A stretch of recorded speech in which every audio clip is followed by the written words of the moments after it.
warahmatullahi wabarakatuh. Perkenalkan, nama saya Rahmat Rian Hidayat dengan NIM 19234090 dari Prodi Perpustakaan dan Ilmu Informasi Fakultas Bahasa dan Seni Universitas Negeri Padang. Baiklah, kali ini saya akan menyampaikan beberapa materi dalam rangka untuk mengerjakan UAS mata kuliah Preservasi dan Konservasi. Baiklah, inilah materi yang akan saya sampaikan. Ya, yang pertama ada tentang materi peta slide, fotokopi dan tinta. Yang pertama adalah peta. Peta adalah sarana referensi yang memberikan informasi mengenai letak suhu daerah, keadaan politik, perdagangan, hasil tambang, bahasa, dan sebagainya. Peta sangat berfungsi arsip yang merekam sebagai sumber data dari kegiatan manusia dalam kehidupan sosial maupun dalam geografis.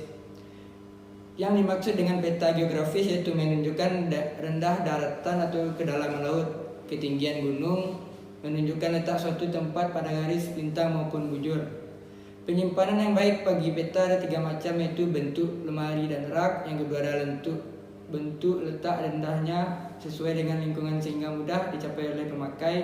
Dan yang ketiga adalah bahan dasar terbuat dari kayu yang baik atau besi baja. Yang kedua yaitu slide. Slide merupakan salah satu jenis bahan audiovisual yang banyak digunakan di perpustakaan, terutama untuk mendukung pengajaran dan penelitian. Audiovisual berasal dari kata Latin yaitu audio, kata audire yang berarti mendengar, sedangkan visual dari kata visius yang berarti kata melihat. Macam-macam slide ada, yaitu pertama adalah latte slide, slide 2x2, sedangkan ketiga ada slide dengan suara, kemudian ada proyektor untuk slide.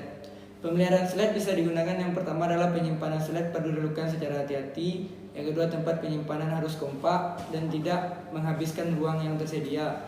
Kemudian karena warna pada slide belum abadi, mudah pudar oleh cahaya matahari dari lampu dari matahari. Ini ada tentang fotokopi dan tinta. Fotokopi adalah bagian dari kegiatan pelestarian bahan pustaka untuk menjaga sebuah buku. Misalnya buku tersebut sudah lapuk, hendaknya fotokopinya yang dipinjamkan kepada pemustaka atau perpustakaan. Tetapi mesin fotokopi berbahaya bagi buku atau majalah berjilid. Banyak buku atau majalah berjilid rusak penggunaannya karena difotokopi. Tinta adalah campuran bahan yang berwarna dengan air, bahkan cairan dari buah yang berwarna atau tumbuhan berwarna, maupun darah hewan dapat digunakan sebagai tinta. Macam-macam tinta, yang pertama adalah tinta tulis, tinta cetak, ataupun ballpoint. Ya, kemudian ada tentang materi perbaikan bahan pustaka dan restorasi. Yang pertama adalah tentang menambal. Menurut perpustakaan, menambal atau menutup bagian yang berlubang dapat dilakukan dengan kertas Jepang dan perekat kanji. Yang kedua ada tentang menyambung. Menyambung dilakukan untuk merekatkan bagian yang sobek atau lemah karena lipatan. Biasanya diperkuat dengan potongan kertas dari jenis tertentu. Yang ketiga ada cara penjilitan. Penjilitan adalah suatu cara untuk menghimpun atau menggabungkan beberapa lembaran kertas menjadi satu serta dilapisi cover. Yang kemudian ada tentang penyiangan. Penyiangan atau wedding adalah kegiatan pemilihan terhadap koleksi bahan pustaka yang ada di perpustakaan. Kemudian ada stock of name. Stock of name merupakan kegiatan perhitungan kembali koleksi bahan pustaka yang memiliki perpustakaan. Menurut Sulistyo, stock of name adalah pemeriksaan fisik terhadap buku yang tercatat milik perpustakaan. Tentang pelestarian bahan pustaka dengan sistem penjilitan. Pelestarian bahan pustaka adalah melalui kegiatan penjilitan bahan pustakaan. Pada dasarnya penjilitan merupakan pekerjaan menghimpun atau menggabungkan lembaran-lembaran yang menjadi satu, yang dilindungi oleh ban atau sampul. Pengertian penjilitan adalah proses cara menjilid bahan perpustakaan dengan tujuan melindungi koleksi dari kerusakan. Kegiatan penjilitan termasuk dalam kegiatan konservasi yang meliputi memperbaiki bahan perpustakaan yang rusak agar kondisinya bisa dikembalikan seperti aslinya. Sedangkan tujuan penjilitan utamanya penjilitan di perpustakaan adalah untuk melestarikan bahan perpustakaan agar tetap dalam keadaan utuh dan terhindar dari kerusakan fisik guna menunjang fungsi perpustakaan dan melaksanakan layanan perpustakaan. Menyiapkan penjilitan. Ada 2 cara untuk menyiapkan penjilitan, yaitu yang pertama dengan penghimpunan. Penghimpunan adalah penyusunan lembaran-lembaran menurut urutan yang dikehendaki. Kemudian membentuk kuras atau karton. Yang kedua adalah penggabungan. Penggabungan adalah menyatukan secara erat dan padu satu lembaran menjadi karton. Kemudian karton itu digabungkan menjadi buku. Bahan atau sarana penjilitan. Yang pertama adalah kertas. Kedua, peralatan penjilitan atau mesin penjilitan. Yang ketiga, peralatan penunjangan penjilitan lainnya. Jenis-jenis penjilitan itu adalah jilid hardcover, jilid softcover, jilid kaye, jilid dengan tanda, jilid lem punggung, jilid spiral, dan terakhir dengan jilid lakban. Cara menjilid buku. Yang pertama adalah dengan cara jahit. Proses ini sederhana. Pertama, Anda harus tumpukan halaman dan lipat tulang belakang pada tulang belakang menembus 3 lubangnya dengan jarum jahit. Yang kedua ada dengan menjilid dengan pita. Ini adalah teknik mengikat dengan dekoratif. Untuk metode ini halaman tidak harus dilipat atau harus di ukuran penuh. Yang ketiga ada dengan menjilid dengan staples. Untuk sebuah buku tipis ini adalah cara termudah untuk mengikat. Cukup lipat halaman di mana tulang belakang akan ditumpukan dengan halaman-halaman lainnya. Tentang professional binding. Beberapa pengikat buku profesional masih mengikat buku dengan tangan. Pertama, halaman diatur dalam urutan dan dilipat. Tanda ditempatkan pada halaman di mana mereka akan dijahit bersama-sama. Dengan cara ini mereka adalah dijahit pada bingkai yang telah digunakan selama ratusan tahun untuk mengikat buku. Halaman-halaman ditekan bersama untuk melipatnya. Lem yang digunakan untuk memperkuat tulang belakang buku. Halaman yang dipotong untuk ukuran yang tepat kemudian diletakkan pada penutup. Bisa dari berbagai kapasitas untuk memungkinkan fleksibilitas tulang belakang. Kemudian ada tentang materi pelestarian nilai informasi. Bahan pustaka adalah salah satu unsur penting dalam sebuah sistem perpustakaan, sehingga harus dilestarikan mengingat nilainya yang mahal. Bahan pustaka di sini berupa terbitan buku, berkala atau surat kabar majalah. Untuk pelestarian nilai informasi bahan pustaka diperlukan dilakukan dengan alih bentuk dokumen ke bentuk mikro atau mikrofilm. Selain itu dengan teknologi video sehingga lebih mudah untuk pelayanan pengolahan dan penemuan kembali informasi. Yang pertama adalah mikrofilm. Sampai tahun 1920 mikrofilm diperlukan sebagai salah satu sesuatu yang baru. Tapi mikrofilm berasal dari awal daripada itu. John Benjamin Descent bereksperimen dengan pembuatan teks memproduksi di awal tahun 1939. Pada tahun 1853, Denser berhasil menjual mikrofotografi sebagai sebuah slide yang dilihat dengan mikroskop. Teknik Denser ini kemudian dimanfaatkan oleh René Dragon.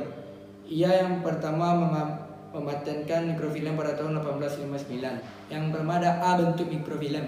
Mikrofilm atau mikrotofografi ialah latihan untuk berbagai bentuk mikro yang dituangkan dalam film. Film yang digunakan itu adalah berbagai ukuran. Misalnya ada yang 8 mm, 8 mm, 35 mm sampai 70 mm. Dan yang dilazimkan digunakan untuk membuat mikrofilm ialah film yang berukuran 35 mm. Untuk menyimpan surat kabar, penggunaan mikrofilm menjadi meningkat secara luar biasa karena ada pengakuan bahwa sebagian besar buku majalah dan surat kabar memiliki kualitas kertas yang baik. Keberadaan mikrofilm di perpustakaan adalah mikrofilm sebagai suplemen dan mikrofilm sebagai komplemen. CD-ROM atau Compact Disc Read Only Memory. Pada tahun 82, The Library Congress semula bermaksud mengadakan pelestarian dokumen dengan teknologi video disc. Namun akhirnya sekarang berkembang menjadi bisnis yang sangat maju dalam dunia penyimpanan, penyebaran informasi serta kemampuan pelestarian dapat diandalkan. Sedangkan jenis-jenis piringan atau media optik adalah optical read atau ROM, read on screen mini, erasable memory misalnya CD perform. Alasan teknologi ini digunakan sangat diminati ialah merupakan sarana penyimpanan berkapasitas tinggi. Beberapa jenis teknologi ini tidak mahal, tahan terhadap gangguan yang disebabkan oleh elektromagnetik, mudah dihubungkan dengan PC.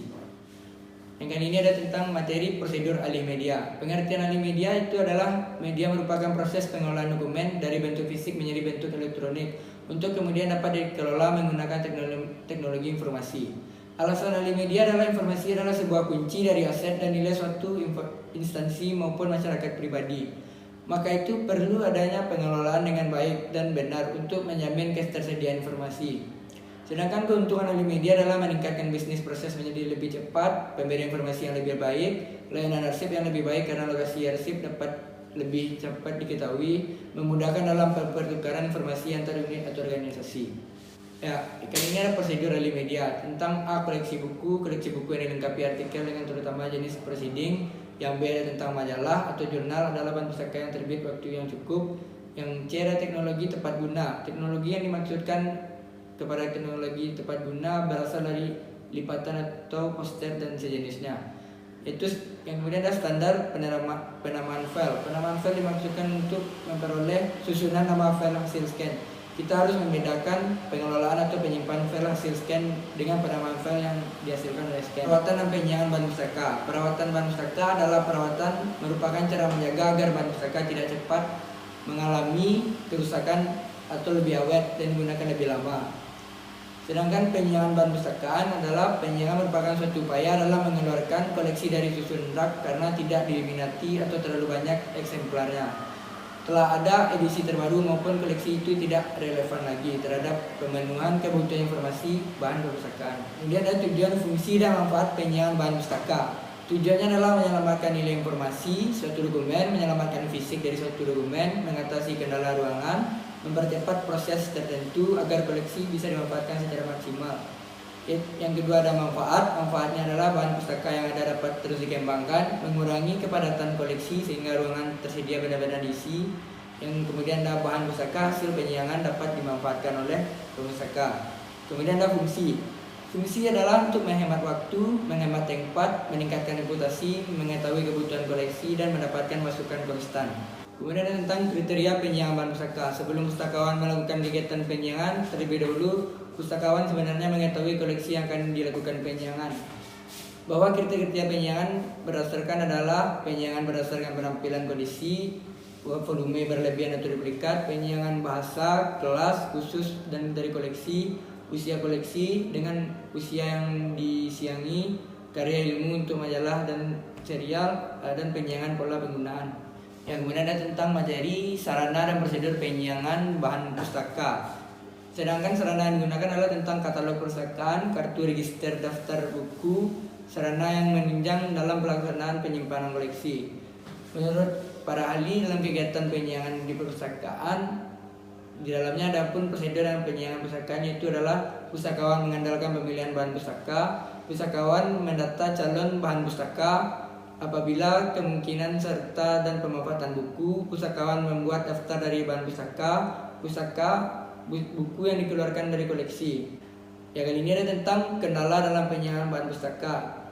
Terdapat beberapa kendala dalam melaksanakan kegiatan, yakni sebagai berikut: adanya rasa bangga terhadap koleksi yang dimiliki, yang kemudian ada masih terdapatnya anggapan bahwa komunitas dari koleksi menentukan kualitas, dan yang C adanya anggapan bahwa penyiangan bertentangan dengan tujuan pengadaan atau konsep dari perpustakaan. Yang D masih ada prosedur rumit terutama untuk koleksi perpustakaan pemerintah. Baiklah, itulah materi yang dapat saya sampaikan dalam pengerjaan tugas mata kuliah preservasi dan konservasi. Dalam pengerjaan tugas ini hanya itu yang dapat saya sampaikan. Jika ada materi yang kurang atau lebih atau kata-kata yang salah, mohon maaf dan terima kasih. Wabillahi taufiq wal hidayah. Wassalamualaikum warahmatullahi wabarakatuh.